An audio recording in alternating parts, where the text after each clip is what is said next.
મિત્રો, વાર્તા સાંભળીને તમારા હોશ ઉડી જશે। મારું નામ મિની છે। હું 33 વર્ષની છું। મારા પતિ કંપનીના મેનેજર છે। તે રોજ કામે જતા રહે છે। ઘરમાં એક નોકર છે, તેનું નામ મોહન છે। તે 18 વર્ષનો છે। તે ખૂબ જ સુંદર છે। તે ઘરનું કામકાજ અને સામાન લેવા જવાનું એવા બધા કામ કરે છે। ઘરમાં રોજ હું અને મોહન બે હોય છીએ। મોહન બહુ સારી માલિશ કરતો। એક દિવસ હું ખૂબ થાકી ગઈ હતી ને બપોરનો સમય હતો।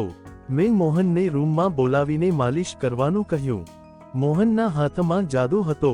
તે માલિશ કરે એટલે મારા તનબદનમાં આગ લાગી જતી, પણ હું મારી જાતને કાબૂ કરીને પડી રહેતી। પણ આ વખતે હું કાબૂ ન કરી શકી। મોહન તેલ લઈને શરૂ થઈ જાય છે। પગ પર માલિશ કરવા લાગે છે। જેમ એનો હાથ ઉપર સુધી પહોંચે છે તેમ મારા બદનમાં આગ લાગે છે। મારા મોઢામાંથી અવાજ નીકળી ગયો। મોહનને પણ અવાજ સાંભળીને આશ્ચર્યમાં મુકાઈ ગયો કે આજે કેમ ભાભી આવું કરે છે। મોહન વધુ જોરમાં હાથ ફેરવે છે ને મારી હાલત બહુ જ ખરાબ થઈ ગઈ હતી। હવે મારાથી રહેવાય એમ નહોતું, એટલે મેં તરત મોહનનો હાથ પકડીને મારા પગથી વધુ ઉપર લઈને મૂકી દીધો। મોહને હાથ લઈ લીધો અને પૂછ્યું, આ શું કરો છો? મેં કહ્યું, કેમ તને ન ગમ્યું? તારા માલિશમાં એટલો જાદુ છે કે હું મારી જાતને રોકી નથી શકતી। મને તમારા ભાઈ એટલું સુખ નથી આપી શકતા જેટલું ફક્ત તારા માલિશમાં મને મળે છે। આજે તું મને પૂરી માલિશ કરી આપ। મોહન થોડી વાર અચકાયો, પણ એ પણ ઈચ્છા તો હતો જ, કેમ કે હું બહુ રૂપાળી અને જુવાન હતી। મોહન પછી તો મને ઊંઘી સુવડાવી અને મારા પર બેસીને મારી પીઠ પર માલિશ કરવાનું શરૂ કર્યું। જે મજા આવી એ હું તમને આ શબ્દોમાં ન કહી શકું। મારા આખા તન બદનમાં આગ લગાવી દીધી। મેં મોહનને મારી બાહોમાં લઈ લીધો। મોહન પણ મને ખૂબ જોરથી બથ ભરવા લાગ્યો। ધીરે ધીરે તે મારા પેટથી લઈને ગળા સુધી હાથ ફેરવતો હતો। પછી મારી ડોક પર એની જીભ લગાવીને આખી ડોક પર ઘસતો હતો। મારા રૂવાડા ઊભા કરી દીધા। પછી મોહન મારા કાન પર અને કાન નીચે જે રીતે પપી કરી છે તેનાથી મારી હાલત ખરાબ થઈ ગઈ। પછી મોહન એના હાથથી મારા હોઠ પર સ્પર્શ કરતો હતો।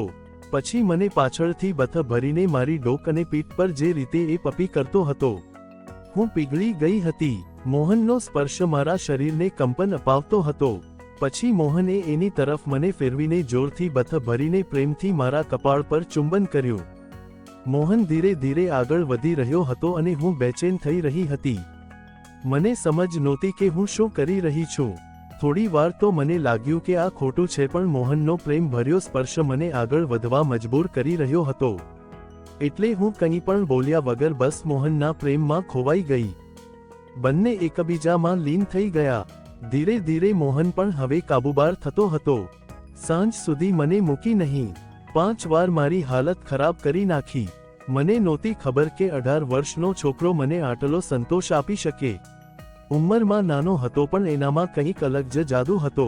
સાંજે 6 વાગ્યા સુધી અમે એકબીજાને પ્રેમ કરતા રહ્યા। પછી લાગ્યું કે હું ભાનમાં આવી છું, એટલે તરત જ મોહનને મારા પરથી હટાવ્યો ને મોહન ચૂપચાપ બહાર જતો રહ્યો, એક પણ શબ્દ બોલ્યા વગર। કદાચ એને પણ લાગ્યું હશે કે આ ખોટું થઈ ગયું। માલિકને ખબર પડશે તો મને કાઢી નાખશે। મેં ફટાફટ કપડાં પહેર્યા અને બહાર ગઈ। મોહન પોતાના કામમાં લાગી ગયો હતો।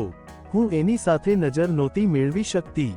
પછી મોહન મારી પાસે આવ્યો અને મને કીધું, ભાભી મને માફ કરજો, આજે ખબર નહીં મારાથી શું થઈ ગયું।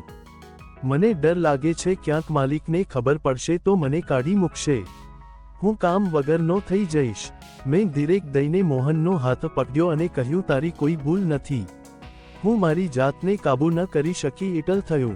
તું ચિંતા ના કરીશ। હું કોઈને કંઈ નહીં કહું, અને ધ્યાન રાખજે તું પણ કોઈને ન કહેતો। તે મને આજે મારી જિંદગીમાં મને જે નથી મળ્યું એ આપ્યું છે। એની માટે તારો આભાર માનું છું। આવી જ વાર્તા સાંભળવા માટે ચેનલને સબસ્ક્રાઇબ અને વિડીયોને લાઇક કરજો દોસ્તો। ધન્યવાદ।